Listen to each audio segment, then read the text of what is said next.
My guest today is Rich Diviney. Rich is a retired Navy SEAL officer whose career spanned more than 20 years and included more than 13 overseas deployments, 11 of which were to Iraq and Afghanistan. As the officer in charge of training for an elite Navy SEAL command, Rich spearheaded the creation of a directorate that fused physical, mental, and emotional disciplines. Since his retirement, Rich has worked as a speaker, facilitator, and consultant with the Chapman CO Leadership Institute and Sinek Incorporated, speaking to and training more than 5,000 business, athletic, and military leaders. Rich's book, The Attributes, 25 Hidden Drivers of Optimal Performance, is a must-read book for anyone involved in leadership or in the selection and hiring of personnel.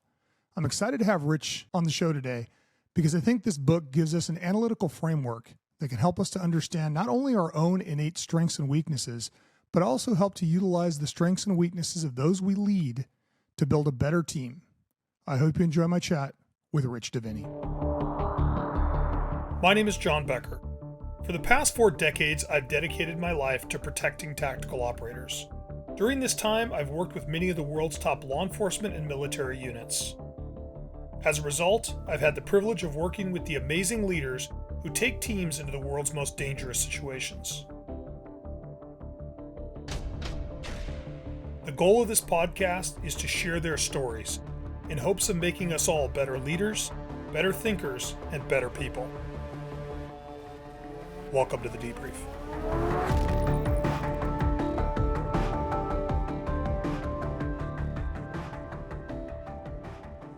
Rich, thanks so much for being here, man. I appreciate it.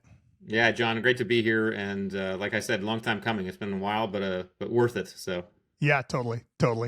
So why don't we, just to give context to kind of the book and the thought of the attributes, why don't we start, kind of the quick Rich Diviney bio? Yeah, sure. I grew up in Connecticut. I joined the Navy. Well, I should just say I went to Purdue University for my college, was Navy ROTC, and so I graduated and got commissioned in 1996. Got picked up for Navy SEALs, so I went straight to SEAL training in 96, and then subsequently spent the next 21 years in the SEAL teams. Had a tour out in Hawaii. Then most of my career I spent here on the East Coast in Virginia Beach, and of course it got very kinetic after 2001. So I did a lot of deployments. The numbers start to elude me, but I think it was 7 to Iraq and like 4 or 5 to Afghanistan, and then a few others here and there smattered around the world. But as an officer, I was in charge of obviously SEAL platoons, SEAL troops. I was commanding officer of a SEAL squadron, and I was also put in charge of selection and assessment for one of our very specialized SEAL commands. And so that's all those experiences allowed me to really start digging into high performing teams, what they are, what makes them up, how do you pick for them and select and assess. And so I became fascinated with that. When I got out of the Navy in 17, I kind of jumped into the leadership space with a couple of friends of mine, one being Simon Sinek, who's a good friend, and we kind of started doing leadership stuff. But I was always kind of keyed in on this performance stuff. And so as I kind of went down that road, I began to think about writing in terms of performance. And one of the first ideas I had was, well, let me get everybody what I think the baseline is, and that's the attributes. And so released the book in 2021, and since then I've built a business with my wife and I around helping businesses and organizations and individuals figure out their attributes and build very high performing teams. Yeah, it's interesting. You and I talked about it offline, but it for years I've taught culture-centric leadership, and one of the things that I talk about is that people have innate skills, and I always describe them as skills. They have certain abilities, and those abilities often, a high level of one ability may offset them having a different ability. And I always use the example of the sales guy and the accountant. The accountant is very precise and very deliberate. And if we put her in charge of sales, she would never leave her house. Right. And if I asked the sales guy to do the accounting, we would go to prison. Right. But I had never had an analytical framework that I'm like, okay, this is it. Yeah. And so when I read the book, it just instantly clicked, like, oh my God, that totally explains it. And also gives enough detail that it kind of allows you to understand how you can apply it in your own life and how you can apply it in dealing with those you lead.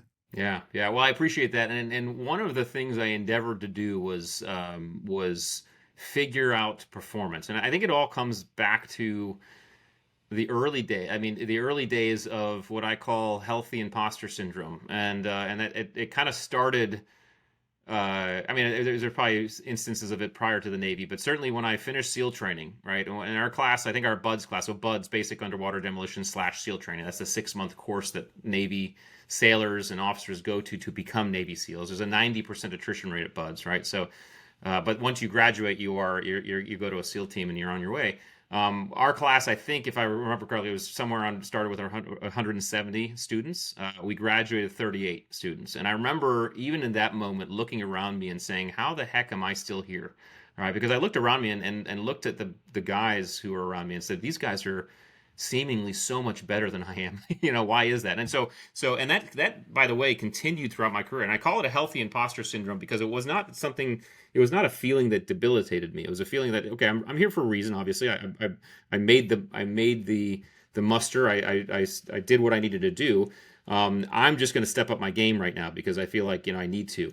But ultimately, what are those things? What are those elements about me and about these individuals that allowed us to be here, standing today on the beaches, graduating today? And so I began to kind of think about this elemental human performance and what drives us at very elemental levels, and really, who are we at our most raw? Because that's, like the saying goes, are the real us. Like the real us shows up at our most raw. And I kind of like, okay, who's our most raw? I had the unique opportunity, obviously I volunteered for it, to figure that out very shortly after I started BUDS training. Day one, they put you at your most raw, right?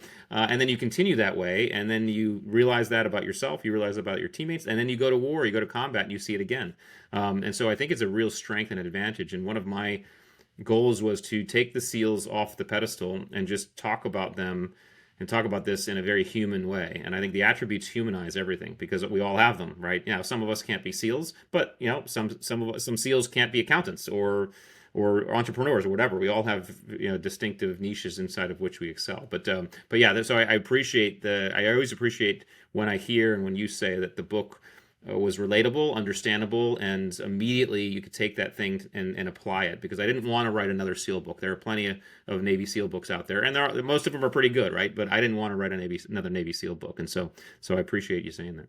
Yeah, it's interesting. You actually intentionally avoid a lot of the kind of cliches of Navy SEAL books, talking about specific units, talking about kind of your career, which was one of the things that struck me. Is it's like this is more self-exploratory and trying to figure out how did this happen than it was look at me. Yeah. I mean, there's a couple of reasons. One is just from a personal responsibility standpoint. I didn't want to ride the brand in any way, and in some cases, maybe prostitute the brand. That's one reason. I want to be respectful of that, and given some of the levels and ranks which I held, I have a responsibility, an official responsibility to do that. So that was one reason. The other reason is because, again, I wanted to take the concepts and take it off the pedestal. And as soon as you start wrapping too much specificity in some of these units and some of these situations, it immediately puts you at a distance from the reader. And I want to make sure that we understand and the reader understands that this is human stuff. It's not just SEAL stuff; it's human stuff. And then finally, just from an official capacity, you get if you do it responsibly, you get these books reviewed by the government before you release them based on the rank and position you held. And when I went through the government review, they're like, "Hey, there's absolutely zero wrong with this." So it was a win. Yeah, that's fantastic. They didn't have to black out anything. So well, and I think I mean certainly our listenership can read between the lines as to what you did. Like it's they will figure that out. Why don't we start with what an attribute is? Yeah, that's a great place to start. So this idea is, what are those qualities that indicate that a human being has what it takes to do the thing, right? It does, not knows how to do the thing, has what it takes to do the thing. And so the example I'll give is I was told this story about SEAL training years ago, and I think it happened before I ever went. But the story goes that this kid shows up to SEAL training, and he goes in the instructor's office and says, "I want to be a Navy SEAL." And the instructors say, "Sure, okay, but you have to do a swim test first."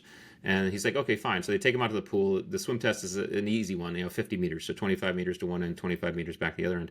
And so the story goes that this kid gets ready to go, and he jumps in the pool, and as soon as he jumps in the pool, he sinks right to the bottom of the pool. And he starts walking across the bottom of the pool to one side, and he touches that side, and he walks across the bottom of the pool back to the other side, and he comes up, and he's gasping for air, right, nearly drowning. And the instructor looks at him and says, "What the hell are you doing?" And the kid, who's still trying to catch his breath, looks at the instructor and says, "I'm sorry, instructor, I don't know how to swim." And at that point, the instructor pauses and then looks at the kid and says, "That's okay, we can teach you how to swim," right? And the question is, why does the instructor say that? The instructor says that because if this kid has the attributes, these qualities to show up to Navy SEAL training, and he doesn't know how to swim, he has everything inside of him that we need to be a Navy SEAL. Teaching him the skill of swimming is going to be easy. So in separating this, the distinctions are these. The skills are not inherent to our nature. In other words, none of us are born with the ability to throw a ball or ride a bike, okay? We're taught to do those things. We train to do those things. Skills direct our behavior in known and specific environments. Here's how and when to throw a ball. Here's how and when to ride a bike. And then finally, because skills are very easy to see, they're very easy to measure and assess and test. You can see how well anybody does any one of those things. You can put scores around them. You can put statistics around them. This is why we get seduced by skills when we're picking teams or hiring or even performance evaluating.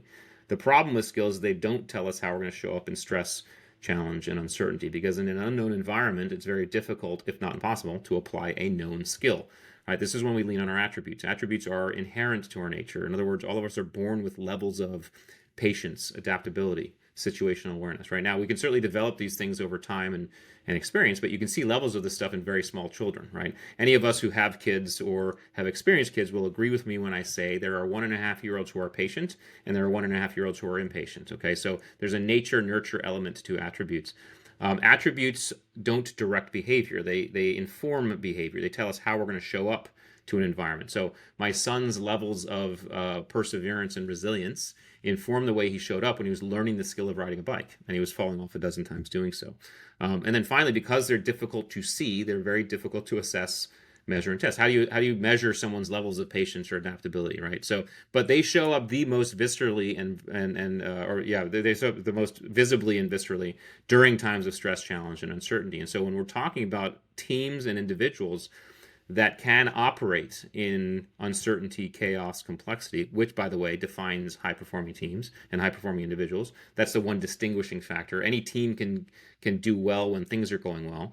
The teams that can still perform when things don't go well or go sideways, those are high-performing teams. So if we're talking about that environment and we're missing out on attributes, we're not talking about attributes, we are missing a huge, probably the most important part of the performance picture. Well, it's interesting because, you look at buds, and, certainly people wonder why is getting cold and sandy a good thing for, revealing how good a Navy SEAL is going to be. And listening in your book, listening to kind of the origin story of the teams and buds and kind of the roots in UDT, it almost strikes me that they were looking for quote unquote tough guys, and in the process revealed attributes that made that a much more effective way to assess who could do the job than skills would. 100%. Well, and I would say that toughness is simply the result of attributes, and some attributes combined. And so yes, Kaufman in his early days was looking for tough guys, but he was also looking for problem solvers. It's not just about being tough. You can be tough and dumb, right? But you need to be tough and still problem solve and adapt and move and flow and flex. And that's when you start to talk about a combination of attributes. Can you actually be tough? Can you tough it out? The idea is, most people in buds quit because of the cold. A lot of people think it's all physical, right? And that's why they go, oh, that guy's a physical study. He could probably do SEAL training. Well, that's not the case. There are Division I athletes who go to buds and quit the first day. It is all about taking you down to zero and then seeing what you have from there, right? And so toughness is one thing, but can you, while you're cold, wet, and sandy, still perform? That's the case. Or do you wilt into something that's quite useless, right? That's what we're looking for. So it's not only about enduring the cold, wet, and sand. It's about performing through cold, wet, and sand. And that's now you start to get into a combination of attributes that's pretty unique in terms of that profession. But every profession, every niche has its own unique set of attributes that's required. And that's why it's so important, because if we understand that individual unique list, now we're thinking about, and now we understand, okay, now I know what I'm looking for in human beings. Yeah, let's touch on one more definition, then I kind of want to dig into the attributes. Let's talk about the difference between peak performance and optimal performance. Oh yeah, so this is something that hit me as I was doing this work or began to do this work, and it hit me because and this was probably around 2010 when I really began to dig into this. I had taken over assessment and selection, and I began to dig in this. And one of the things that was predominant in the performance space was this idea of peak performance, and it was kind of and it still remains this kind of almost a fad type. I say fad. It's probably not. It's probably by definition not a fad because it's still around, right? But certainly an obsession of people just wanting to be peak all the time. Peak here, peak there, peak everywhere. Chasing peak, and that's the ultimate thing, to peak perform. And people used to tell me, you SEALs are the ultimate peak performers. And I said actually, I disagree. We're not. And the reason is because peak by definition is an apex. And there's only one place you can go from an apex, and that's down, right? Peak also has to always or often be planned for, scheduled, and prepared for. So in other words, the pro football player plans and schedules his entire week so that he can peak for 3 hours on Sunday, right? We don't get to do that. Navy SEALs don't get to do that. Regular human beings don't get to do that. So I said, what we really are optimal performers. Optimal performance means that I'm going to do the very best I can in the moment, whatever the best looks like in that moment, okay? And that means sometimes our best looks like peak, right? And it's flow states and everything's clicking, everything's going great. But sometimes our best is I am literally head down, going step by step, nugging it out because that's all I have right now. And it's dirty and it's gritty and it's ugly and it's hard. And that is still performing optimally. So optimal performance allows us to do a couple things. First, it allows us to celebrate those times when we are not at peak, when we're actually gutting it out and it's dirty and it's gritty and it's ugly and hard. It feels like we're not making progress at all, but we are. That is still performing optimally. I can't tell you how many missions we went on overseas that we come back and we're like, man, that was ugly, right? But we still got the job done, okay? And then it allows us to also do what I call responsible energy management. In other words, I don't have to be peak when I'm driving to the grocery store. I can be at some other energy level. Another thing that people think about SEALs is they'll see it on TV or movies where before a mission, a group of SEALs will like huddle up and start hoo-yawing and high-fiving like some athletic team getting ready to take the field. That never happens. Okay, we never do that. We never did that. In fact, a lot of times we'd be in our helicopters flying into combat, and the guys would be sleeping. They'd be napping. And there's reasons because we don't know what's coming. We don't know how long we're going to be out there. We don't know what is going to be required energetically. We're not going to waste an ounce of our energy doing things we shouldn't or don't need to do. And so optimal performance is kind of this umbrella underneath which peak lives, gutting it out lives, and even recovery lives, right? And so all high-performing teams understand this modulation, understand these differences. And so when I talk about performance and optimal performance, we're talking about performance in any environment, especially in environments of stress, challenge, and uncertainty. Yeah, it's interesting. As I read that, I'm an Ironman distance triathlete, and you are an Ironman one day. That's it. Yeah. Because you peak to Ironman. And prior to that, you don't have the fitness, and the day after, you certainly don't have the fitness. Right. And so it's people are like, oh, you're an Ironman. Okay, you could just do, you can do. No, you're gonna peak that level, and that's it. And then you're gonna have to recover from it. And there is a difference between what you can maintain in fitness on a regular basis, even if you are pushing to be as fit as you possibly can on a regular basis. You're only going to get so much fitness before you break down, before you whatever. And it struck me that same way, that really optimal performance is driving for what is the best I can be on a regular basis, maintainable, and at the drop of a hat have that level of performance versus, I'm going to the Olympics and this is going to be the only day in my life I ever run this fast. Right. Yeah. 100%. I think though, so the reason why optimal performance is a good umbrella underneath which to kind of bin everything is because the athlete performs optimally as well, but the athlete just has the environment or situation where they know exactly when they need to peak. It's defined, it's codified. Whereas we don't, right? We don't know. We have to peak on demand. We have to recover on demand, and we have to be managing ourselves so that when it's time to peak on demand, we can. And what that means is, okay, I'm going to peak, and then as soon as I'm done peaking, as soon as that's not required, let me see if I can get some recovery because I don't know when I'm going to need to peak again. Or I'm going to have to go down this long road, right? The long mission that's hours and hours, climbing mountains through Afghanistan, and it's going to be gut-wrenching, and we're going to have to gut it out the whole time. So even getting to the target, I'm just going to have to do my best. I'm going to have to manage myself so that when I'm on the target, I can do my best, so that when I'm coming off the target, I can do my best. And it's a much more realistic way to modulate ourselves. Yeah, that's fantastic.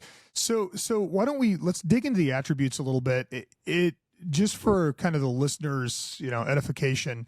Maybe let's start with the 5 major categories, and then we can dive into each of those. Yeah, absolutely. So in the book, I talk about 25. What's interesting, John, is that since doing the work, since doing the book and doing work with organizations, we've beefed up that list to 42 attributes now in 9 categories, right? So, but that's a couple hours of deep dive. But let's talk about these 5, because I think these 5 still are great for the introduction to optimal performance. And so the 5 categories are grit, mental acuity, drive, leadership, and teamability. And those are categories inside of which these 25 attributes kind of bin comfortably. They're not exclusive, right? So in other words, just because an attribute is in the courage category, it doesn't mean it's not used in drive or used in leadership, right? But they comfortably bin in those categories. And so grit is this idea.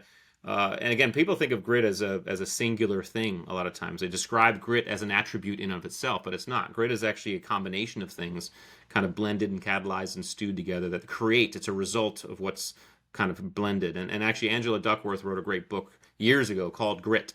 And it's fantastic. Yeah, it's fantastic. And she said the same thing. It's a combination of things. So the attributes required, and we'll get into these, I know, later, but the attributes that are required for grit or in that category are courage, perseverance, adaptability, and resiliency.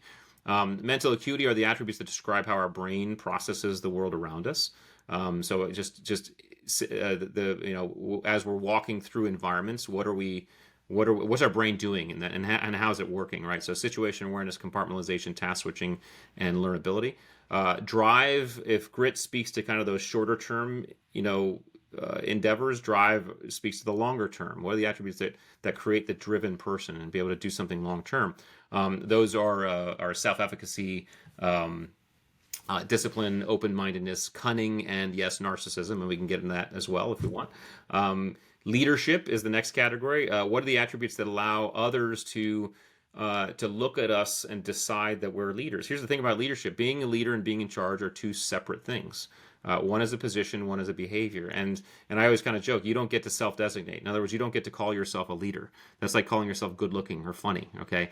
Other people decide whether or not you are someone they want to follow based on the way you behave. If you call yourself a leader and you look back and there's no one following you, I got bad news for you. You're not a leader, right? So those behaviors are what cause people to say, this is someone I want to follow. And many of us, if there's listeners who've been in the military or been in any hierarchical bureaucracy of any sort, they may have had this experience. I know I did, where I've looked at a leader before, someone above me. I say looked at a leader, looked at someone above me in a position hierarchically, and I say to myself, I wouldn't follow that person anywhere, right? Meanwhile, there's someone over here to my right who has no hierarchical position whatsoever, and I say, I would follow that person to hell and back, okay? And it's because of the way we behave. So these leadership attributes are basic elemental things. They're empathy, selflessness, authenticity, decisiveness, and accountability. Those are the types of behaviors that we typically as human beings say, ooh, okay, when I feel and see that, I tend to say that's someone I would follow, right? And then teamability. Teamability is really how we effectively operate in teams.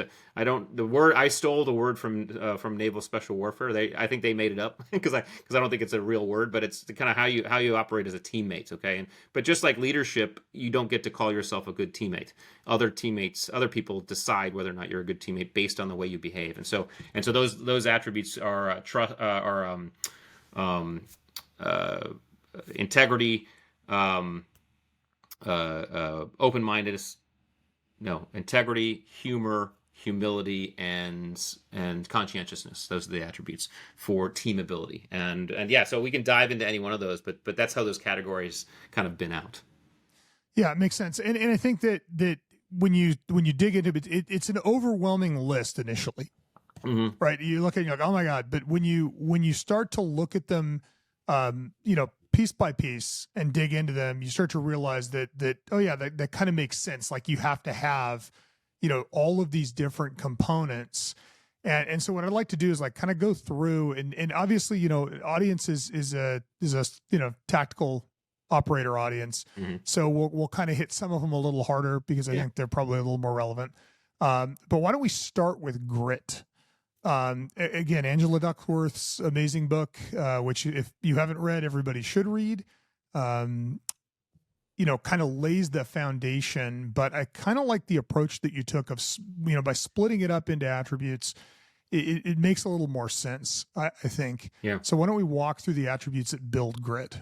Yeah, absolutely. And before I do, though, let me just say that for everybody's kind of essay, we all have all of the attributes. Okay, the difference in each one of us are the levels to which we have each. Okay, so for example, and we'll talk about adaptability, but adaptability, if 10 is high and 1 is low, okay, I would consider myself about a level 8 on adaptability, which means when the environment changes around me outside of my control, it's fairly easy for me to go with the flow and roll with it. Okay, someone else might be a level 3 on adaptability. When the same thing happens to them, it's difficult for them to go with the flow and roll with it. Right? They're still adaptable because all human beings are. And so if we kind of line up these attributes on a wall like dimmer switches, all of us would have different dimmer switch settings. And the way I like to describe this is I like to think of us as humans as automobiles. Right? We all have the same basic component parts. We all have a steering wheel, we all have a carburetor, we all have tires, the component parts are the same.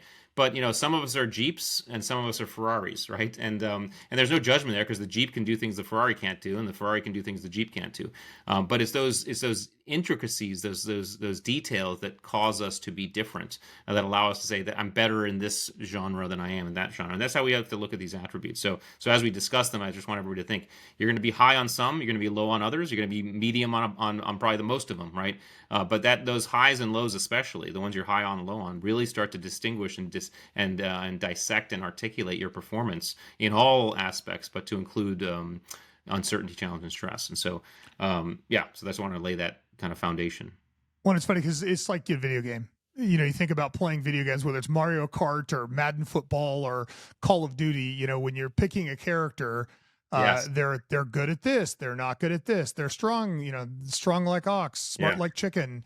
There's this kind of variety of different attributes.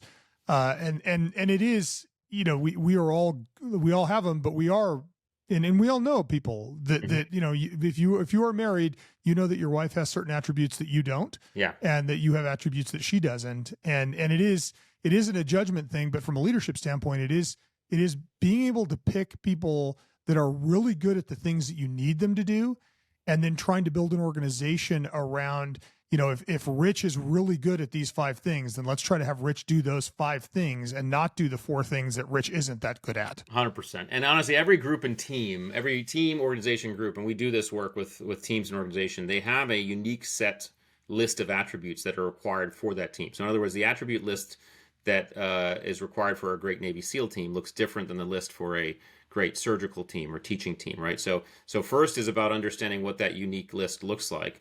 Then when you build the team, there's going to be a couple of those attributes, and we're talking about maybe 2 or 3, maybe 4 tops that every person on the team has to have, right? And we know that. I mean, they just have to have these, or else they can't do the job.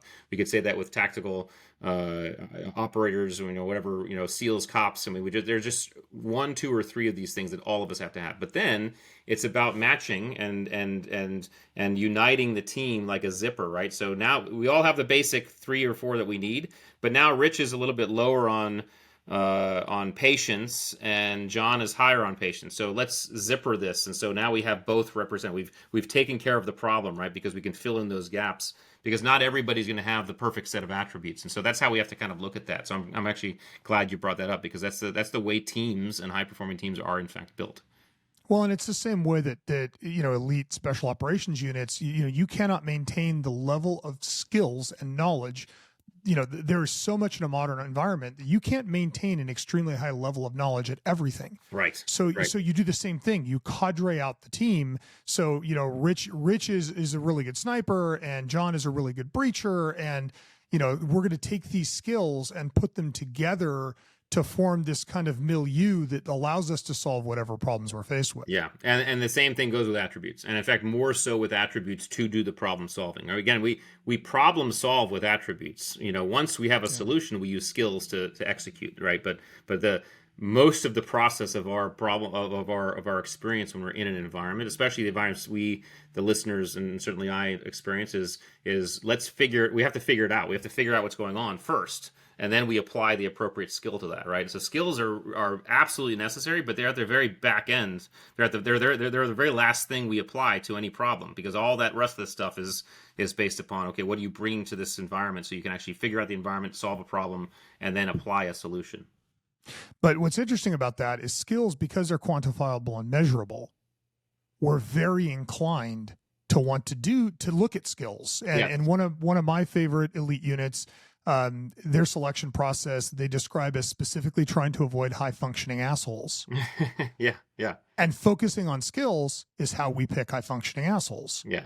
Well, and I would, in concert with that, one of the things we always used to say is the hardest part about our job, the Navy SEAL job, especially the Navy SEAL job at the levels I was at, was the hardest part is deciding not to shoot.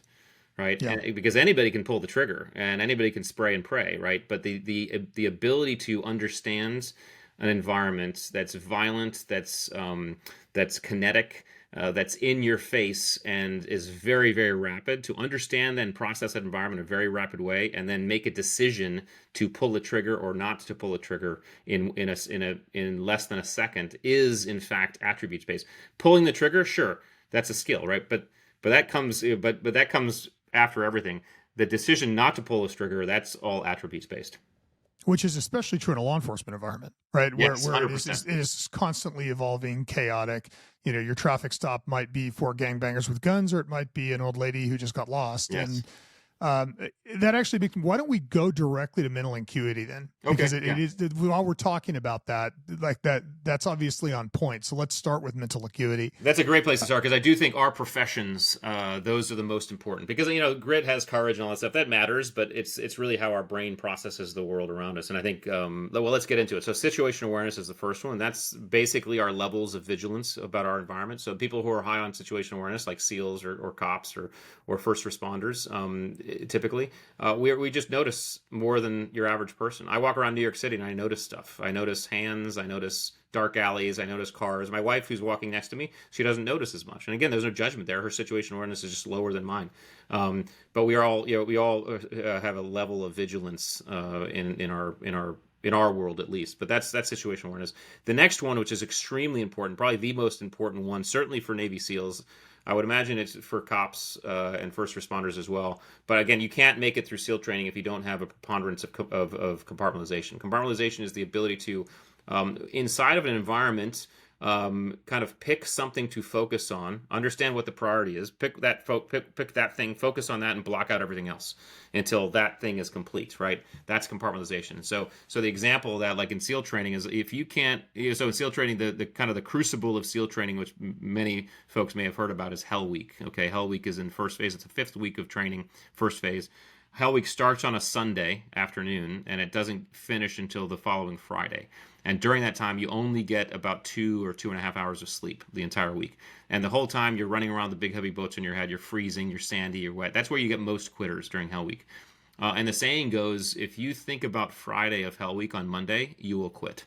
Right? And Hell Week is all Hell Week is. It's just an act of constant compartmentalization. You're just picking things to focus on constantly. You're picking something. If I'm in the freezing surf zone, I'm just focusing on something, blocking out everything else, and then moving on until that's complete. And so compartmentalization also applies, because in a tactical environment, and we'll just let's say if a SEALs are entering a room or a SWAT team's entering a room, that's literally what we're doing. We're coming into the room with a large view, situational awareness. We're immediately assessing threat. We're picking something to focus on. We're focusing on it. We're addressing it. And as soon as that's addressed, we're coming back out. And we're picking something else, and we're addressing that, and we're coming back out. So really, this what the unconscious genius of this system, certainly at Buzz, it's literally hyper developing this attribute that you're going to need in combat, and that's compartmentalization. So I think that's why compartmentalization is so important. Task switching is the next one, and task switching, again, you also need, because the people who are really high at task switching, they actually look like multitaskers. People actually sometimes make the assumption that they are, but we know multitasking is a myth, right? The conscious mind can't focus on more than one thing at a time. And in fact, I've been debated on this. My neuroscientist friends have been debated on this. People say, well, Rich, I can drive my car and listen to my podcast. And that's true, you can, but it doesn't count if you've relegated that other activity to your unconscious mind. The reason why you can drive your car and listen to your podcast is because you don't have to think about driving your car. But if you're driving your car, listening to your podcast, and someone swerves in front of you, and you have to take evasive maneuvers to avoid that person, you will have to rewind the last 15 seconds of that podcast, because your brain will have hopped. And so high task switchers can go from the email to the conversation to this to that, and they can do it very rapidly. Whereas if you're lower on task switching, sometimes it's harder to pull out of one thing and focus on another, and pull out of one thing. So in the first responder profession, the SEAL profession, the tactical officer profession, you need to be able to compartmentalize, but then you need to be able to pull out and task switch fairly rapidly. So there's a balance there that has to be addressed. And then finally, learnability. I think learnability is an interesting one because learnability doesn't have much to do with our ability to learn. It has to do with the speed and efficiency with which we learn. So in other words, those people who are high on learnability, they're the people who you can show or tell how to do something once and they got it, right? Someone else who's a little lower might have to be told a couple times. They might make a couple mistakes. They'll get it, but it takes a little longer. And so learnability is probably the one that it's very subjective to the environment, but you could probably be a little bit lower on that one than the other ones, even as a SEAL, even as a cop, because and you can't be super low because you have to learn it somehow. You have to, but some of the stuff we learn, and I could throw CQC, close quarter combat, into this category. It doesn't have to be a super fast upload in your system. You'll have some chances to kind of upload that. It can't be slow, right? So you have to be probably in the middle level or a little higher, but it does have to do with this speed and efficiency with which you learn. And so those are the mental acuity attributes in total. And I think those are the ones that really speak quite accurately to things that certainly we did in the SEAL teams, and certainly most of your audience, some of these folks do on a daily basis. Well, it's interesting because as you were describing this, I'm thinking of my friends who are coming back from overseas and how tuned up they are when they're coming back, and it is really mental acuity that is pushed. Yes, their situational awareness is overloaded. So by the way, so it's a good opportunity to say any of these attributes at their extremes is bad, right? So too much of anything, too little of everything is bad, right? Situation awareness is a great example of this because yes, coming back from overseas, a lot of us experience what we call hypervigilance, and that actually can be very stressful on the system. And I remember literally coming back from the war zone, and I'd be, for example, walking in New York, and I'd have to very deliberately say to myself, okay, I don't have to worry about the guy who's walking 5 feet behind me. I have to turn that off. I have to come off that a little bit. And so hypervigilance can actually be seeds to PTSD if you're not careful, because you just can't. It's hard to turn off. It has to be a very deliberate effort. So folks coming back from overseas where everything is a threat, you have to be able to understand that and say, okay, I'm going to dial that down a little bit, very, very deliberately. To the extent you can. I mean, I still can't get over people who walk around the city with headphones. That just is beyond me. But again, everybody is their own person. Yeah, the world needs victims too. But yeah, no, it's interesting because it is, you think of any of these traits in and of themselves, if tuned up too high, if you are too hypervigilant, you're never even gonna be able to leave the house. Yeah. And if you compartmentalize too effectively, you're not going to be able to move from big to small, or from complicated to simple, or and honestly, forth. Like the world will burn down around you. Like so one of my good friends, he's a neuroscientist out there in California. His name is Andrew Huberman. Has a great podcast called the Huberman Lab, and he and I have been friends for years. And so he was actually one of the reasons why I wrote the book, because he and I were working on some stuff, and he encouraged me to do it. But he's funny because he's a self-admitted high compartmentalizer, low task switching. And what that means in his life is he is so good at dialing into something, and he'll just drop in and he can spend hours on one thing. And that's why he's so good at his podcast, the research and all that stuff. He'll spend hours, but everything around him his world can burn down around him, and he won't. It's hard for him to pull back out. Now, you think about him as a scientist. That's actually it's advantageous, right? Because you need to be able to focus in, right? But you can start to see where this might have detrimental effects if you're placed in an environment where being able to pull out is necessary. So that's why I think that the most of the audience you have, and certainly SEALs or any type of that environment, you need to have a little bit of balance. You need to compartmentalize, but always maintain a situation awareness. So if I'm in something, if I'm focused on something, and suddenly a new priority presents itself, I need to be able to task switch that new priority. And so there's a real balance there, I think, between these for some professions. Yeah, I mean, fortunately, Huberman is an extremely deep compartmentalizer because it's what makes his podcast fantastic. 100%. Because nobody else would spend that much time digging into the stuff he digs into Yeah. to the level he does. That's right. It's interesting though, because compartmentalization, like you always talk about front sight focus. People coming front sight focused. Yeah. That's basically compartmentalization at the extreme, right? That's They're right. locking down. Yeah. And losing situational awareness. Yeah, and we used to train to go into rooms like close quarter combat, and we used to train both eyes open, right? So you have one eye that's looking down your sight, and the other eye is open, and you're just training your one eye to be focused on where it needs to be, but you have your other eye so you maintain a level of periphery, right? Because you don't want to get front side focused, and so and that was a deliberate tactic we used to train to so that we didn't get front side focused. So we'd always maintain that. Plus, it's obviously faster. You don't want to be closing an eye to aim and then shoot. But it speaks to exactly that.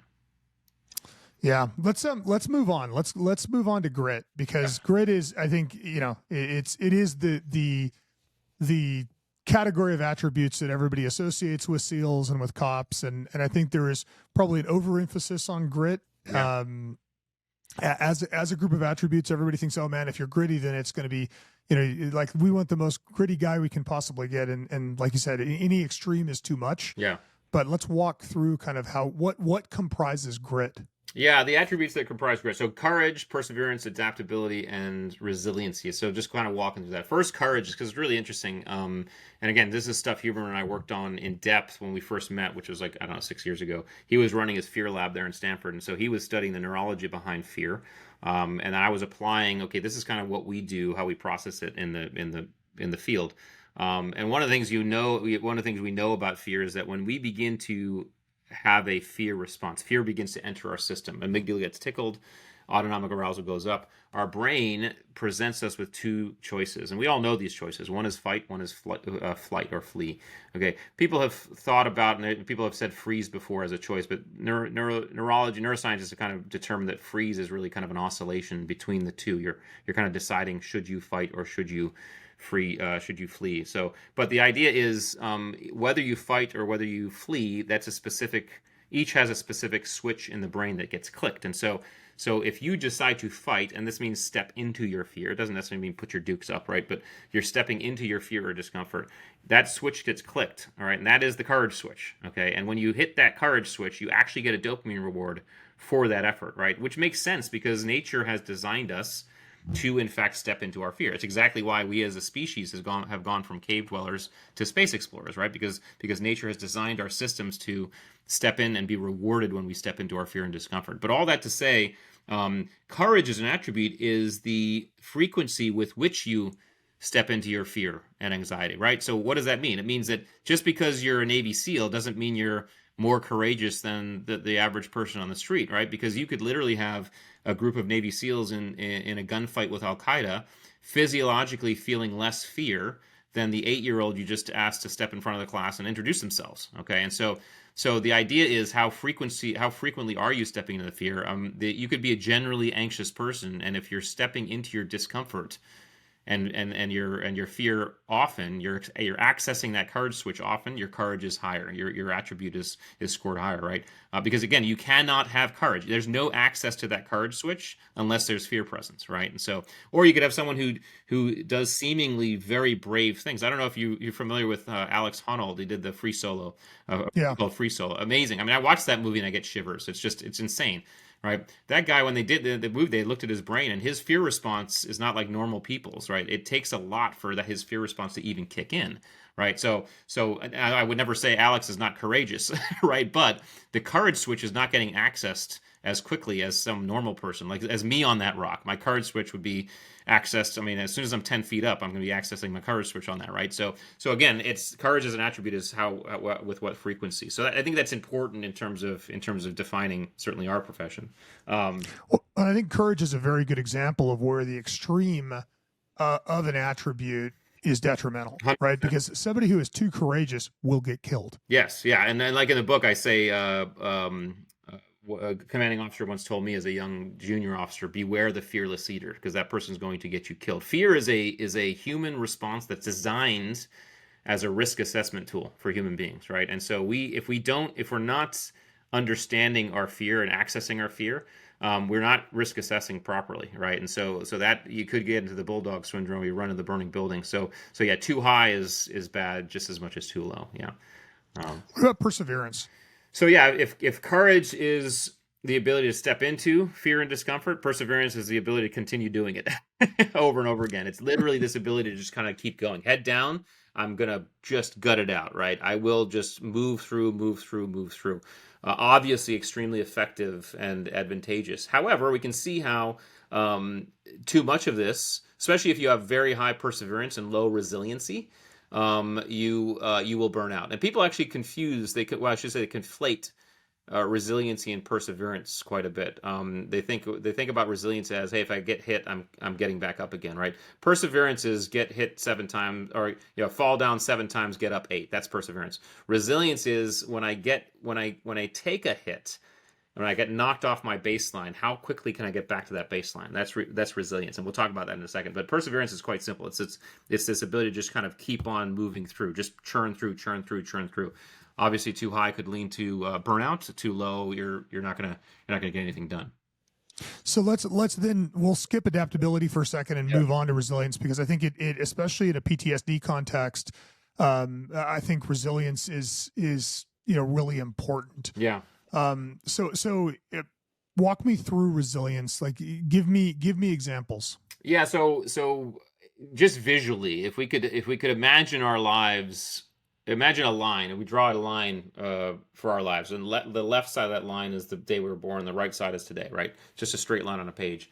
And then we just start to plot the highs and lows of our life as we've gone through it. And the highs can go above the line, and the lows can go below the line, right? And then we decide to draw a line connecting all those dots. All of us are going to have what looks like a sine wave, right? Because our lives are quite literally a series of ups and downs. And so you can kind of think of that line as baseline. And the idea of resiliency is when we hit a low, how rapidly and efficiently can we get back to baseline? When we hit a high, how rapidly and efficiently can we get back to baseline, right? Because if you can't do it, if you can't do it at all, you're in trouble, right? But if you move too slowly, you're going to risk like not getting back to baseline after a challenge. You're going to risk another challenge coming, and you're going to get further and further down below that baseline, because you go from 0 to -5. You're only resilient up to maybe -4 or -3, and then you get hit again. Now you're down to -7, and you go up to -5. Now you're down to -10, right? Same thing with good things, right? Because we have an experience of success or elation. If we can't get back to baseline, then suddenly we are in a position where maybe we get complacent. Maybe we start resting our laurels. We get lazy or arrogance, right? So resilience is this quite literally this ability to kind of get back to baseline. And how fast can we get back to baseline? Those who are high on resilience can in fact get back a lot faster. Well, and one of the concepts that you talk about in the book, and that I had read the book, is anti-fragility. Yes.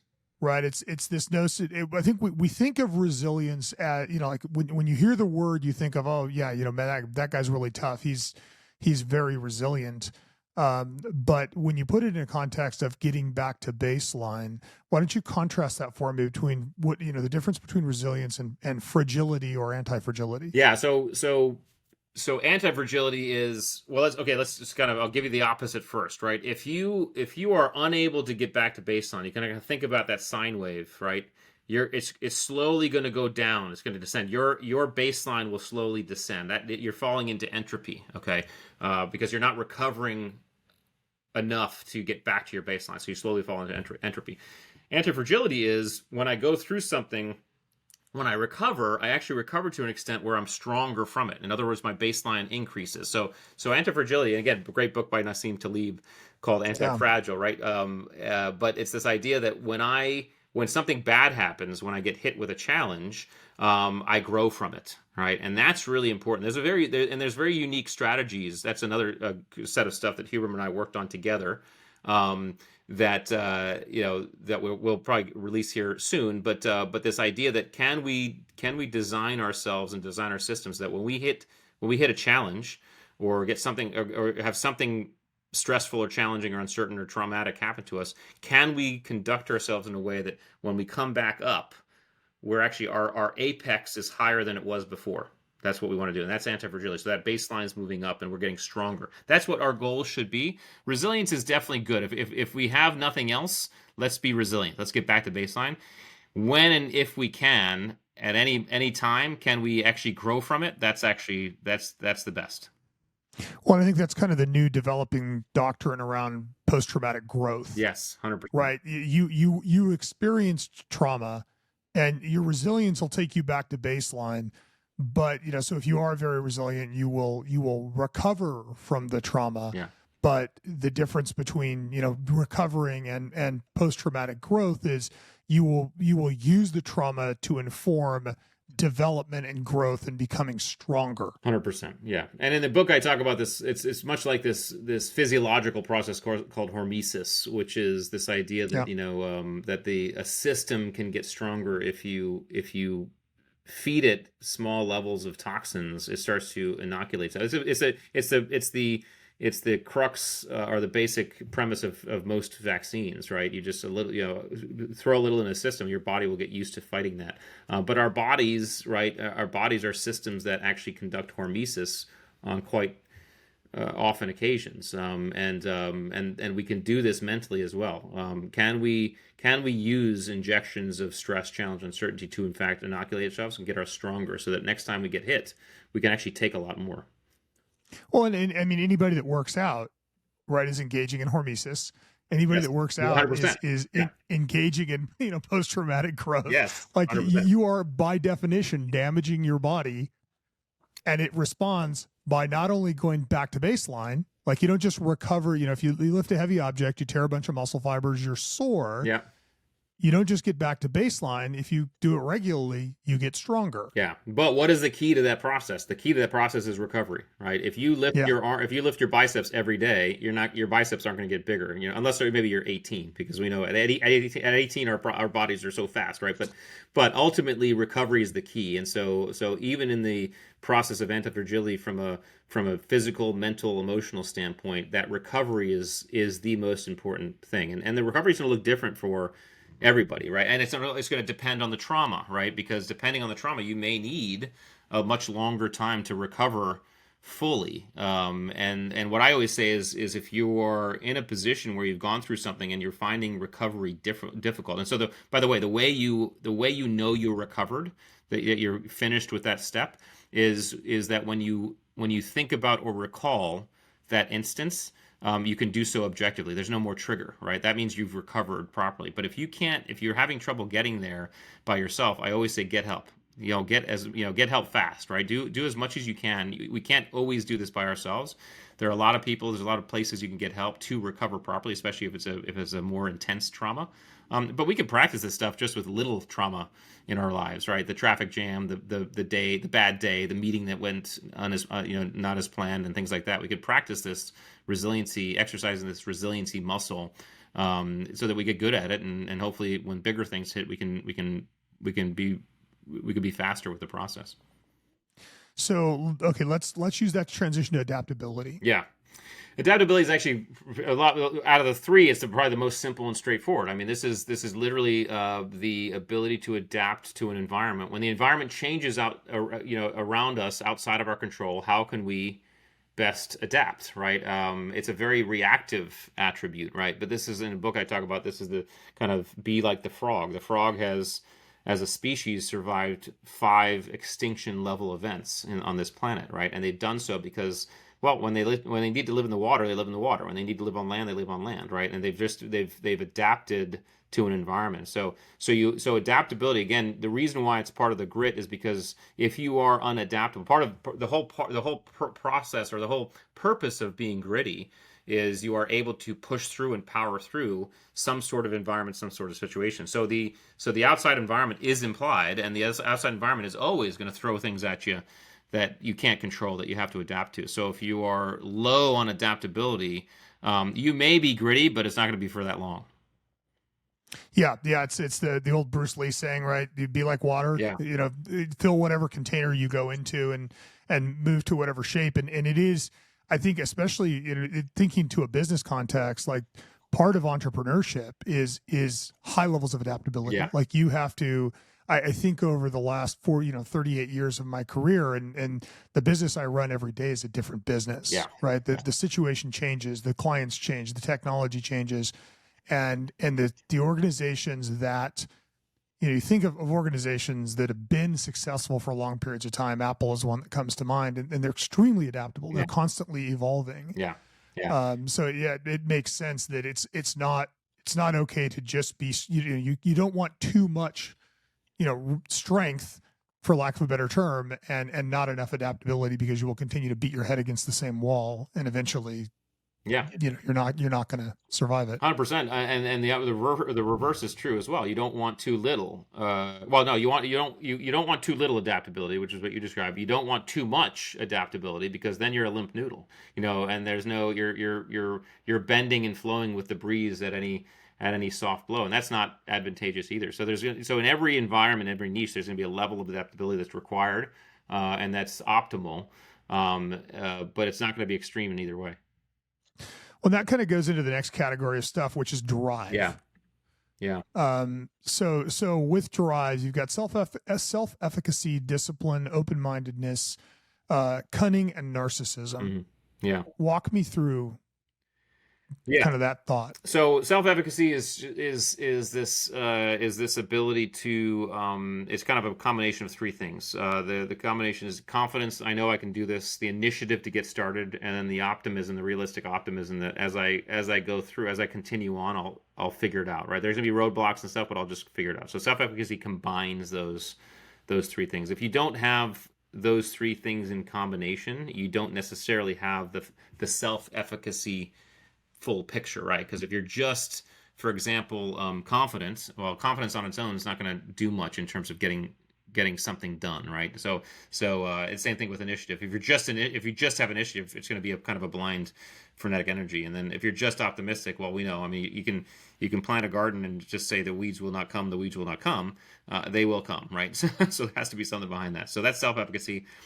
Discipline is this ability to be steadfast and understand the wickets involved in a goal or an outcome or an objective, and be disciplined in those wickets to accomplish that objective. Now, I bifurcate discipline in the book to two categories. You have inner discipline or outer discipline. So inner discipline, kind of like self-discipline. Outer discipline is kind of this overall discipline when it comes to long-term goals. So the difference is this: the self-disciplined person is really good at those goals that the external world has no say in whether or not they accomplish, right? So that's like, eating healthy and getting in shape and working out, right? So I can make a decision. I'm going to eat healthy from this point on, and I can be in Vegas next week at the buffet. The buffet is not going to throw food at me. The external world has very little say, if no say, on whether or not I eat healthy. Okay, that's self-discipline. External discipline or outer discipline is this idea that you have a goal or objective that the external world has a say in whether or not you accomplish, right? So that's becoming a SEAL. It's starting a podcast. It's writing a book. It's becoming a top surgeon, right? The external world is going to have a say in whether or not you do that. In other words, it's going to throw things at you that you must kind of adapt and roll with. And so the reason why I bifurcate that is because these polarities can live in extremes. I've known people who are very, very high on self-discipline, and they're very low on outer discipline. These are people who typically, the way this looks is someone who, for example, everything about their life is structured. They eat the right thing. They're in super good shape. They have everything kind of mapped out, and everything's very there, spot on. They can't get an external goal or a long-term goal, accomplished to save their lives, right? And there's a reason behind that, because if those people who are really high self-discipline, right, extreme, they love and need routine and structure. And you and I know, everybody knows, when you set a goal that the external world has a say in, you're going to be thrown out of structure real quick, right? You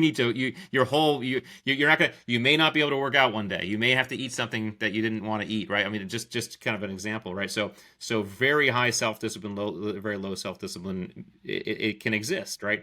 I'm on the opposite. Actually, I have pretty high discipline and I have low self-discipline. And so I'm really good at setting and achieving long-term kind of audacious goals.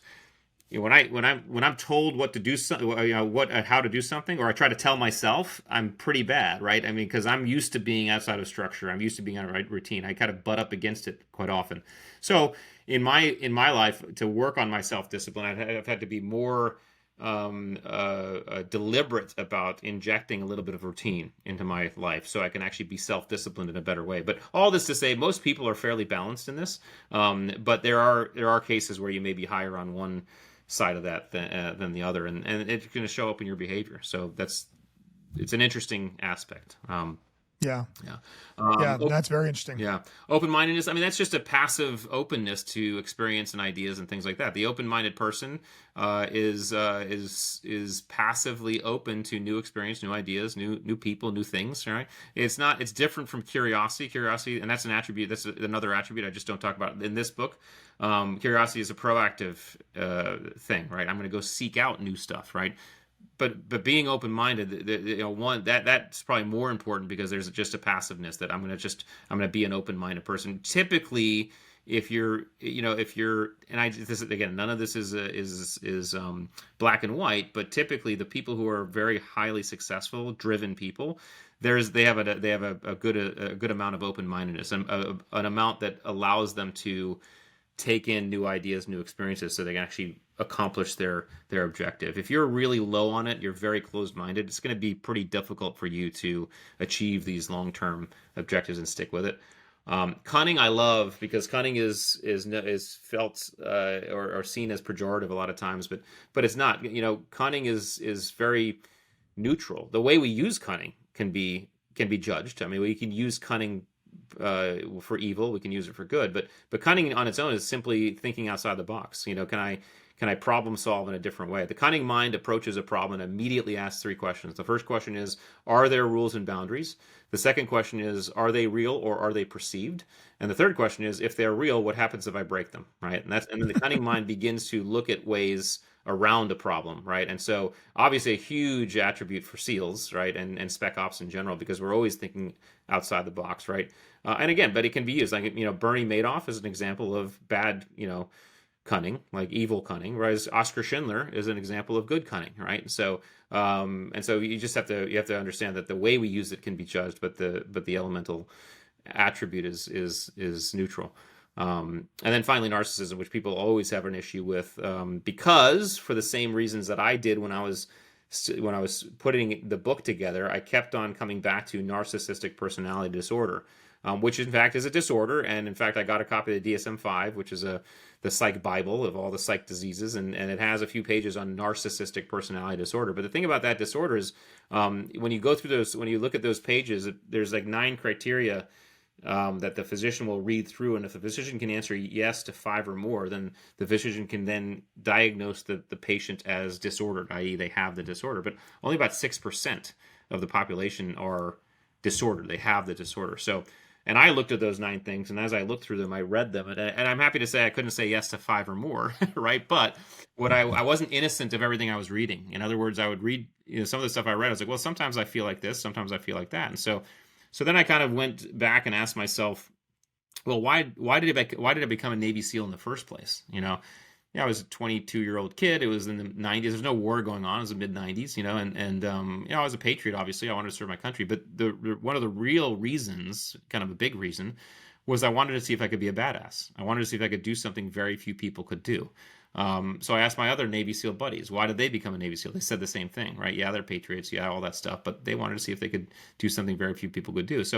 So in realizing that, I went to the very elemental definition of narcissism. And the very elemental definition of narcissism is the desire to stand out, be adored, be recognized, be made feel special. That's the definition. And honestly, I'll tell you with certainty, every single human being on this planet at some point in their lives wants to stand out, be desired, be adored, be made feel special, because it feels good. It feels good because there's certain neurology that we get. We get neurobiologically rewarded when we're adored and paid attention to. We get dopamine, we get serotonin, we get oxytocin, right? But it feels good. But narcissism, first of all, we all have it. Second of all, it's the impetus to some of our most audacious goals, right? Why else would you want to be the best surgeon, best author, best Navy SEAL, best cop, right? There's narcissism hidden in there, or maybe even explicit. But the idea is we all have it. Where do we stand on it? What are our levels? It is dangerous. There can be a tipping point, and you want to avoid tipping over the edge, right? The way you do that is you surround yourself with people who tell you the truth, who ground you, who don't just tell you what you want to hear, who don't just bend the knee, right? Who you're not always the center of attention, right? Now, the police community, most of the time, the SEAL community, a lot of the first responder community, we have built into those communities grounding mechanisms. We keep each other grounded all the time, right? And so we manage that as a group a lot of times. If you marry the right person, your spouse does it for you. I know mine does, and in some cases, Oh yeah. I do for her, right? But this is how you metabolize your narcissism in a very healthy way, wherever it might stand. But you know what's interesting is so one of the things I talk about in the culture centric leadership class that I teach is one of the unique characteristics of elite units is this high level of candor. Yeah. Right. It's this, hey, Rich, and initially it's done in a very gentle way. Like, hey, buddy, you pregnant? You look like those maternity pants, right? Which is a nice way of saying I care about you. I want you to be here, but you're getting out of shape. Yeah. Yeah. What is interesting though, is that is the counterbalance to narcissism. As we are moving more into a world where we're not allowed to give feedback, where we don't want to trigger people or hurt their feelings. One of the most frustrating things for me as a business owner is we fire people all the time and never have an ability to go, look, dude, the reason I'm firing you is, you're an asshole and you treat people poorly. Yeah. We have to say, well, today's your last day. And so we're creating this culture where we're eliminating the feedback loop that stops narcissism. Yeah. And as a result, we're ending up with a lot of narcissistic personality types that are, I always say, DevGuru runs a selection to select a certain kind of person. Politically right now in the country, we are selecting narcissistic assholes. Yeah. And we are 100% successful. Yeah. Yeah. And we're not, this is where having that internal mechanism and that truth speaking and candid feedback enables us to temper your narcissism in a way that it is constructive, because it does make you want to be a SEAL and it makes you want to do difficult missions, and it makes you chase those things, but it also prevents you from then, going on every TV show and spilling your guts about the stuff that happened when we temper it. Yeah, and we're fortunate in the cop, first responder, SEAL communities, because our humility is induced not only through each other but also environment, right? I mean, I always kind of say, I mean, you can be the best swimmer in the world, right? You can surf every day. If you turn your back on the ocean, it will kill you, right? So we are in environments that candor is absolutely necessary. Debriefs are absolutely necessary. We create a habit of being very candorous and rapid with that feedback because we care, and we have to do it that fast. But I do agree. I think there are organizations still out there that are executing candor. I think I've worked with businesses who do it quite well. I think from a societal level, this is our job as a family, to provide each other with that love and candor that we get used to, the feedback. It all hinges on this idea of trust. And if you can build a trusting environment, because if you don't have trust built between human beings, candor is just going to sound like you're being an asshole. It's not going to come at you with the same weight and strength as it comes at you when someone loves and trusts you and you trust that person, right? Because we know all the people we can think of in our lives that we trust deeply, that same list are the people who tell us what we need to hear when we want to. Yeah. So I think where businesses can do better is they can understand that let's build this environment of trust first, right? Let's work on trust first. Once we get this environment of trust, I'm going to seed in, part of trust building is we're going to seed in the ability to be candorous, and we're going to gauge it and talk about it in a way that we know this is because we want the team to get better. This is not to beat someone up or point the finger. It's like this is something that the team has to understand, and you start creating that environment.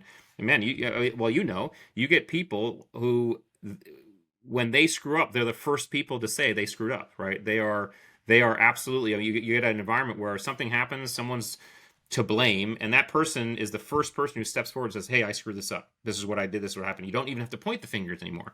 That's the goal. At a national level, I agree with you. I think, we're just in this world where people want to feel like they are heard, And more so, it's a fear-based system right now. Everything about our media, regardless of what political side you're on, is focused on spreading fear about the other person. And fear is a physiological response. So we're gonna angle towards those people who are telling us the opposite of what the folks who we're afraid of are. So I don't know, how do we get there? We just need some more discourse, I guess. Yeah, well, and I think it's it's a topic for a different discussion, but I'll kind of run it past. Like, we are living right now in a time where others are exploiting our evolutionary biology. Mm-hmm. Yeah. Right. We are being fed foods that have like the perfect salty, sweet bliss point that we will eat until we gorge ourselves. We're being fed a diet of media that it triggers those fear circuits and makes us watch, and social media is conditioning us to look for dopamine hits. And it's just, a variety of industries have figured out how to exploit our evolutionary biology, the drive that makes us like sweet food, because you don't find it very often. And when you do, you can get fat on it. Every day, 3 times a day, you just get fat. Yeah. You don't survive. You just get fat. Yeah. And I think that's true, in a lot of the work environments. And one of the things that I like about the attributes is it does give you a context to look at some of those things and go, wow, we're really high on these, not so positive levels of attributes. You touched on trust. Why don't we transition to teamability? Yeah. Okay. But I will say, teamability, trust is not an attribute. It's not one of the teamability attributes. It's the teamability attributes are integrity, conscientiousness, humility, and humor. Trust is much bigger. Trust is this category inside of which something is. It's the result of a lot of things. So a lot of these attributes that we talk about, leadership and teamability attributes, when we behave these attributes, it elicits trust. The thing about trust is trust is not just a feeling. A feeling is just a human emotion.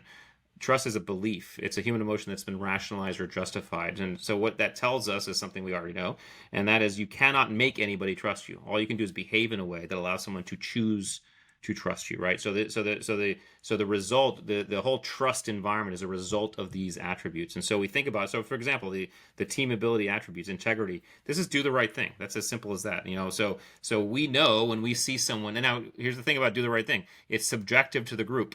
Okay. Yeah, for sure. Do the right thing for a Cub Scout troop looks different than do the right thing for an ISIS troop. Okay. And so we have to understand what do the right thing looks like for our group. But when we do that begins to build trust, build teamability, right? Conscientiousness is really simple. The ability to be reliable, work hard, and be diligent. Diligent, reliable, and hard work. That's conscientiousness. Humility, I think that's a no-brainer. I mean, we know arrogance kills teams, and when we see arrogance, we don't trust it. We just don't. We see confidence, we trust confidence, but we don't trust arrogance. And so humility and confidence walk a nice kind of parallel line a lot of times. And we know there can be the best folks are those who are confident and humble, right? Arrogance and humility they're opposites. You can't do it. So I would say that humility is a no-brainer because we just don't think of people who are arrogant as teammates. We just don't. They just don't present themselves because of behavior. And then finally, humor. Humor is really important because I've never experienced a high-performing team that doesn't have it. Humor is powerful because it's neurobiologically rewarding us in ways that are unfathomably powerful. When we laugh, which is an involuntary response, we immediately get hit with dopamine. Reward. It's not a reward. It's a motivation chemical. Keep doing this. We get hit with endorphins, which masks our pain. That's like the human opiate. And then we get oxytocin. We're in this together, like the binding chemical for human beings. And so when we laugh, especially with others, our body is saying, this is good, keep doing this. This doesn't feel that bad. We're in this together. That's why laughter is a hack into any miserable situation. It's why the highest performing teams will joke around in miserable situations. It's one of the things I miss the most about the teams, because we would joke in some of the most miserable situations, and someone would crack a joke, we'd laugh, and suddenly you're a hack. It's a hack into feeling better, knowing we can do this. The other hack it allows us to jump into is courage. When we step into our fear, we get dopamine. When we laugh, we get dopamine. All right. So some of us have probably had this experience where we have been genuinely afraid or anxious in a situation, someone says something that makes us genuinely laugh, and the fear goes away. All right, it's because we've just given our body the same reward that we would have had we stepped into our fear in the first place, right? So again, I've never experienced a high-performing team that doesn't have humor as a huge part of it. Humor as an attribute is our ability to laugh. You don't have to be that person making the jokes, but as long as you have the ability to laugh, you're going to do fine. Yeah, it's a sense of humor, right? Yeah. It's not being funny. It's a sense of humor, Yeah. and finding the ability to laugh in difficult situations. Obviously, brings a high amount of humor with it, and I think especially in this industry, it's a coping mechanism. It's a bonding mechanism. It is. It's critical to teams, and the teams that lose their sense of humor lose their social construct. Yeah. They lose their connection to one another, and they lose their resilience as well. I mean, you can't. I mean, it's such a powerful tool. It almost transcends all of the categories because it helps in almost every one of them, right? Because and if you were going to try and hey, let's make Rich more able to deal with difficult things or pain or whatever, you would give Rich endorphins. Mm-hmm. You would give him dopamine. Yep. And if you wanted him to care about the people he was with, you would give him oxytocin. That's right. Yeah. Right. It literally is. It's it's using your evolutionary biology for good. Yes. Yeah. That's why it's so good. That's why it feels so good. That's why, and that's why one of the things about society, I mean, we have to keep laughing, to not laugh is death. So. Well, that's where it's really scary that we're we as a society that we're losing our sense of humor, and we're like, oh, the comedian shouldn't say that. Yeah. He shouldn't be allowed to make that joke. No. And it's funny because growing up, with tactical teams, I started over at 17, right? So I've been surrounded by SWAT cops and special operators my whole life. Yeah. It brings a certain sense of humor, which is I will call a little dark. Oh yeah, always. Yeah. I can laugh at just about anything, and it's you hear people say, oh, too soon, and of course the traditional response to that is never too soon. Right. But in this case, literally never too soon. Yeah. Because the ability to laugh about something terrible is how you get through it. 100%. And we're not the only ones who do it. I mean, I talked to surgical teams, nursing teams. I mean, people who are constantly dealing with trauma. Their survival is dependent on their ability to find humor here and there. But we've also seen the medical benefits of people who've had terminal illnesses or cancer who go on a laughing regimen and they actually get better. I mean, because it is quite literally the best medicine. Yeah, it's funny. Yeah. Why don't we? So let's talk about the last category, which is leadership. And obviously, the first three are kind of inwardly focused. Teamability is kind of mildly outwardly focused. Leadership is very much outwardly focused. Yeah, it really is, because it's all about these behaviors that other people are looking at and experiencing. So empathy. I mean, again, empathy. Can I absorb? Can I get into the shoes of another? Right, and we don't. Someone who has just an inability to do that, we tend not to look at as real strong leaders, right? I mean, that idea that I can really get into the shoes of people who are in my span of care and do what I need to do what I can do for them from that position is really good. So as leader, as people in charge, if we want to be leaders, if we find ourselves low in empathy, it's something we need to work on, right? Because it's really that important. Selflessness, again, this is the ability to do something for another, but it adds this kind of it adds this kind of risk or loss to oneself. So for example, if I'm walking down the street and I see a homeless person, I give that person $10, right? That's actually generous. I'm doing more than is expected, but it's no skin off my back, right? But if that homeless person turns around and gives that $10 to another homeless person, now that's selfless, because that's giving something, doing something for another that is at some sort of risk or loss to oneself, right? This is why selflessness, not generosity, is a leadership attribute. Okay, we don't look for generous leaders; we look for selfless leaders. Now, selflessness doesn't mean putting one's life at risk all the time. It could mean giving someone time. Time is literally the currency of leadership, right? We all have the same amount, and when we give it to another person, we can't get it back, right? So when you give it to another person, that person really feels like you are doing something for them. You're giving something to them, right? So as leaders, we want to be able to give that to others and be selfless, right? That's how important that is. Authenticity, that has to do with our ability to be consistent in our behavior. Okay, it doesn't have to do with I'm always open kimono about everything and all that stuff and wear everything on my sleeve emotionally. No, it's am I consistent in my behavior? Am I authentic in my behavior so that people expect and know what to expect from me? You could be a generally grumpy person, but if you're consistent that way, people will begin to expect that. They may not like it, but they can expect it, right? So that's authenticity.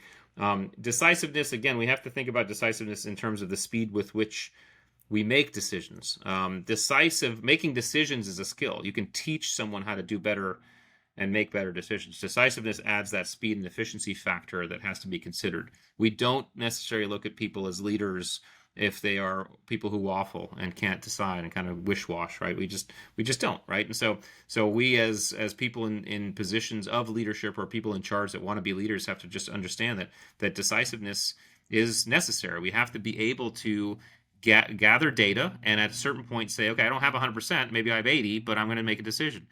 That has to be buttressed by the last one, which is accountability, which is once you make that decision, you begin to move out. Are you owning that decision? The consequences and the good stuff from it, right? That's ownership. That's I'm taking accountability for my decisions and the results thereof, right? And again, people who are in positions of being in charge and they're constantly pointing the finger at other people, we just don't tend to look at those people as leaders, real leaders. I mean, I know there's some examples of people out there who always point fingers, right? But real, true leaders, like people we'd follow to hell and back, okay? Because pointing fingers means you're ceding control, right? You're basically giving the steering wheel up to someone else, and you're not taking control. You're not taking, responsibility and accountability. And that's a serious charge for anybody who wants to be a leader. Well, the attributes, the leadership attributes are things that, are really more based on the way the follower reacts to the leader, Yeah. right? Like it's, I want, you look at empathy, like if you're my leader, I want you to care about me and be able to put yourself in my position so that you'll make good decisions. Periodically, I want you to be selfless. I want you to give up what you want for me. Yep. If you're not authentic, I can't trust you. If you won't be accountable and own when you make a mistake, then I can't trust you to not throw me under the bus. And as a leader, I come to you for decision. Yes. Right. That is what leaders do, is they make decisions between two difficult alternatives. Yes. I always say, like, there are two kinds of things that come into my business: cookies and turds. Nobody needs help eating the cookies. Right. They just eat the cookies, right? So what ends up on my desk are turds. Right. It's which of these two difficult decisions do you want to make? And the farther up you move in an organization, the more Solomon's choice that becomes. Yes. The harder it is to choose between, wow, these are really terrible alternatives. I'm going to have to make a decision.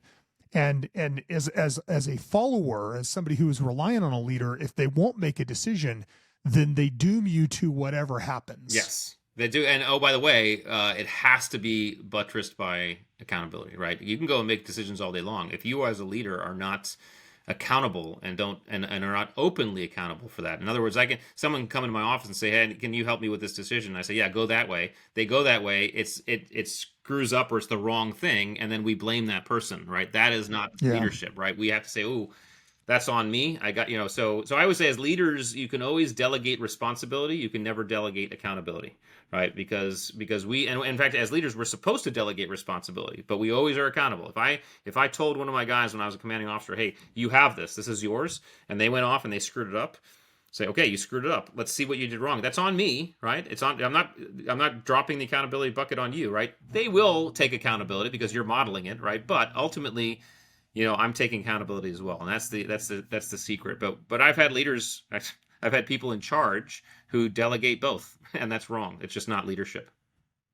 Yeah, it's you see leaders who will delegate.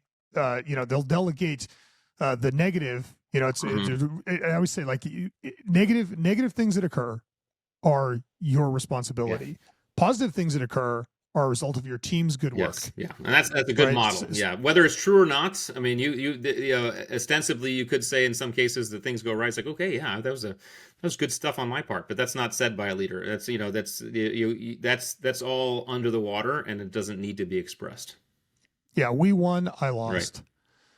Um, I'd like to talk just one more thing to just kind of wrap up our time together. It's just an interesting concept that you talked about in the book, which is dynamic subordination. Yeah, yeah. Well, this is a concept that actually describes how high performing teams in fact task organize. And the idea is that a high performing team, if you were to look at a task organization chart, it does not look like a pyramid where the leader sits on top and dictates. It does not look like a flat line where everybody's kind of doing the same thing and no one outranks anybody and we're all in this and it's all groovy. And it doesn't even look like the upside down pyramid, the servant leadership model where the leader's sitting on the bottom of that pyramid, right?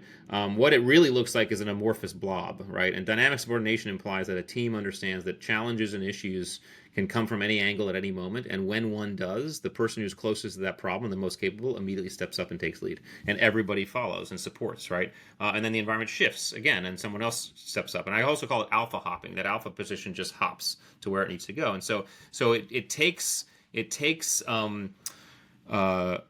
hierarchy out of the equation. Your position on a team has nothing to do with your hierarchical position. It has to do with what you contribute to that team. And so I always say I was on hundreds of combat missions. I was in charge of every single one. It didn't mean I was always being supported. In fact, most of the time it was the opposite. I was supporting other people, assaulters, breachers, snipers, whatever. Sometimes the environment would shift and they'd be supporting me, right? But ultimately, we are a team that moves like an amoeba or a flock of birds, where the person steps up, we all support. This is how we play the long game. This is how we optimally perform. Because when someone is up in front doing, leading, other people are supporting. Guess what the people in the very back could be doing? They might be able to recover, right? There's kind of like the flock of geese flying in the V formation. That lead goose is taking all the wind resistance, right? But that lead goose doesn't stay up there for too long. That lead goose, after a while, a few minutes, swaps out with someone else or another goose, right? And they keep on swapping out. So this is the idea about dynamic subordination. It's the way you play the long game, and it's the way all high-performing teams operate. Yeah, that's fantastic. Yeah, I think of like a bicycle peloton. Right, you're on the front pedaling like hell for 30 seconds, 60 seconds, then you're peeling off and recovering so you can make it back up. Yeah. So, Rich, kind of tradition on the debrief, we like to end with 5 rapid fire questions. Short answer, kind of gut instincts. Okay. Actually, before we get there though, what's the best way for people to engage with you? Where can they find, Rich's, latest work and content? Yeah, the best and easiest is theattributes.com. So it's all one word, theattributes.com. We have all of our stuff, all of our consulting information, all of our, you have the book there. We have some assessment tools there that you can take to see where you stand on those attributes, some media and things like that. All my social handles are on there as well. You can find them. So theattributes.com is kind of the one-stop shop. And we'll link that in the show notes. All right, let's go on to the rapid fires. Okay. What's your most important habit?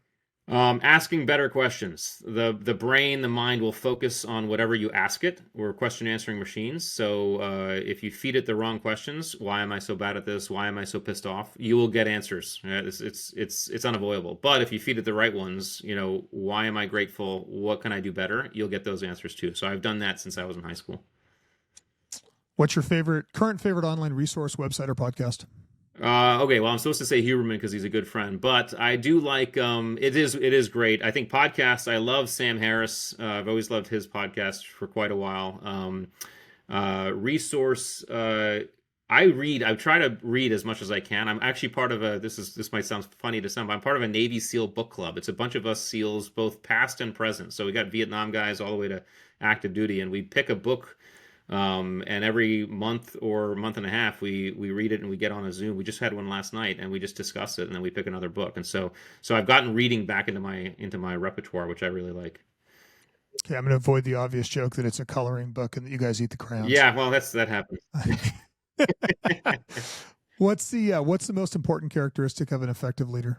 Listening. Yeah, just shut up and listen. What's something you've changed your mind about in the last few years? Well, I've been married to my wife for 23 years, and one of the things she's shown me and made and allowed me to believe is in the beauty of people and empathy, right? And my wife, she finds beauty in everybody, and I think that's such a unique, great quality, and so I think changed my mind about the importance and the power of true empathy. Final question. What's the most profound memory of your career?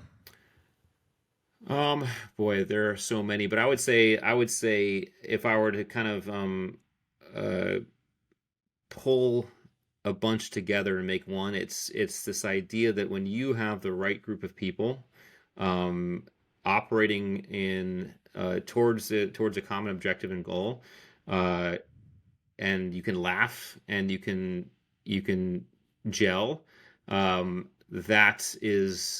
that's kind of that's heaven right there. I mean, that's the best you can be. That's a high performing team. Even when you're in really miserable circumstances, you are in bliss in terms of the people you go through. So I think the idea that I could in many cases be walking in the middle of, like, Al Qaeda Central in Afghanistan or Iraq, right, in a beehive, right, and I had no concerns because I knew the people around me. We had it locked. I mean, I had the usual, risk assessment tools going on, but nothing that said we couldn't handle it. And I think those times were very profound in terms of, man, this is just a great group of people, and I love them and I trust them, and I'm where I need to be. That's fantastic. Rich, first, thanks for your service to the country. Thanks for the work you're doing now. I think it's really fascinating. I think it's a good. You did a fantastic job of transitioning, a life of service to the country into lessons learned that I think a lot of people can apply. And thank you so much for being here today with me. Well, thanks, John. It's been a pleasure, and thanks for asking. And I'm so glad we finally got it done. Absolutely. Thanks, buddy.